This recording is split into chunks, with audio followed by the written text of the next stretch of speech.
Welcome back, guys, to part 2 of this Ithaca Flues video series.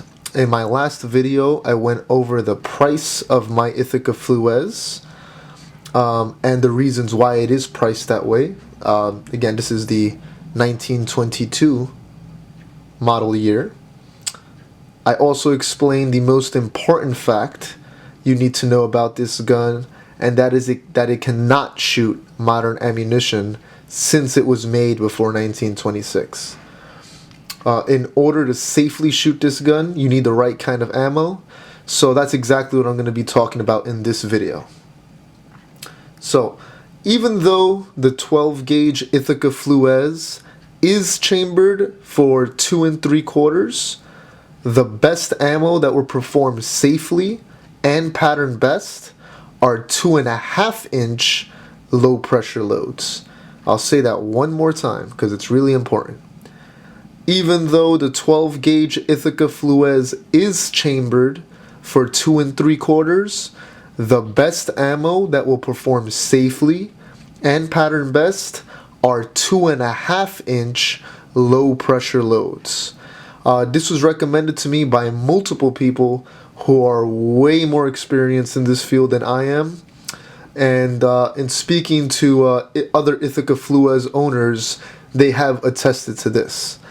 Now, don't be confused that when I say low pressure loads, I'm referring to just buying, number 9 shot, target loads that may say light on the box, because that is still modern ammunition and can damage this gun.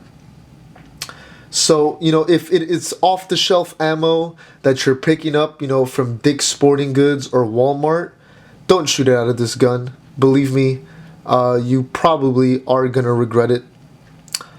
So where are you supposed to find then, 2.5-inch low-pressure loads? Well, lucky for us, there's a company called RST. Excuse me.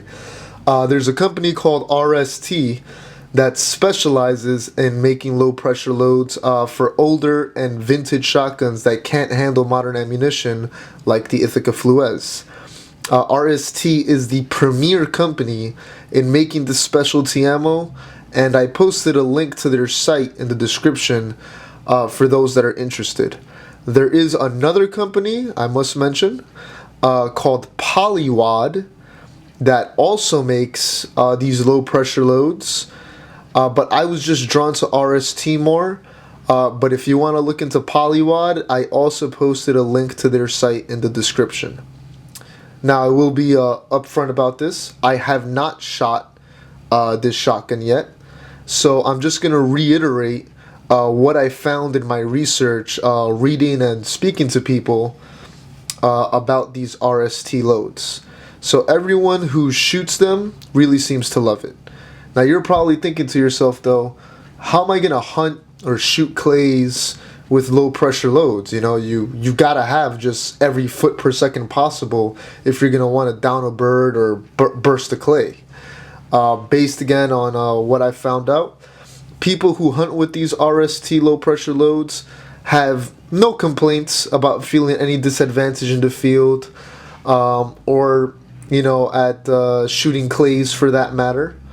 In fact, people say the opposite, and they love how their gun shoots with these low pressure loads. And, that's, for a couple of reasons that they mention is, lower recoil, shorter shot string, etc., etc. However, if, again, you're going to be looking at a gun that requires this kind of ammo, I always say it's best to do your own research, and there is a ton of information on the internet. I posted a link in the description to an article from Shotgun Life that speaks in favor of the RST shot shell, and that should start off your reading right there. You could also call or email the company, and they're very friendly and helpful with whatever questions you may have. I called and I let them know, what I bought, and they recommended to me that I buy their best grade 2.5-inch light load, that's LITE, for hunting, and for shooting clays, They recommended I buy their Maxi Light load, and that would perform best.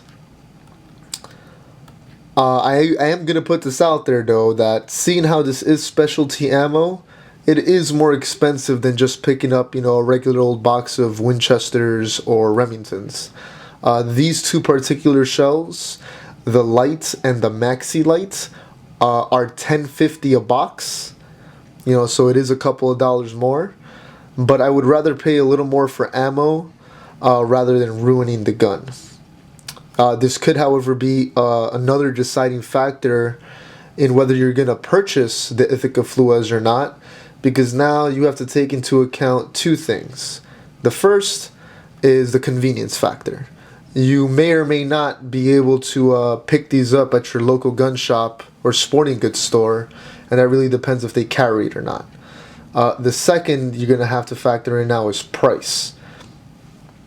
These are a little more expensive, so maybe you see that maybe in the long run it may end up being a little more pricey than you had initially thought it would be. So again, just be sure to assess your budget before making a decision.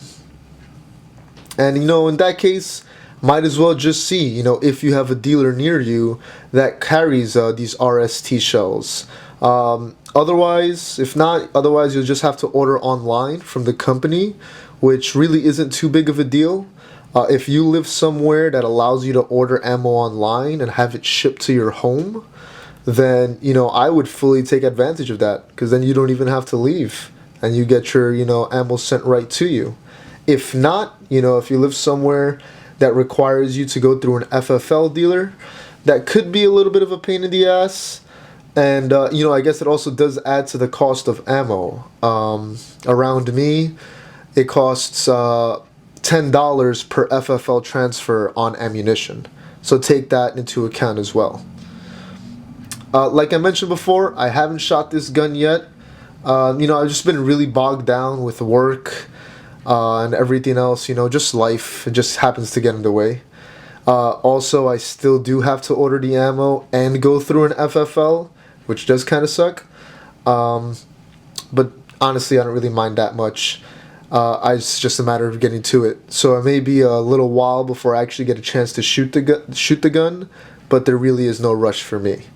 When I do go shoot it, I'm going to be sure to make a follow-up video, and I'll report on what it actually feels shooting the RST loads, in terms of performance, how they pattern, and how it feels in motion, like when you're shooting at clays.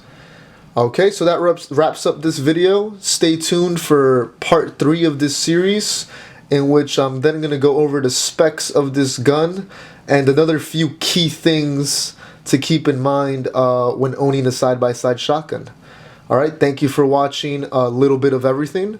And remember, no matter what kind of shooting you do, always be safe and always have fun.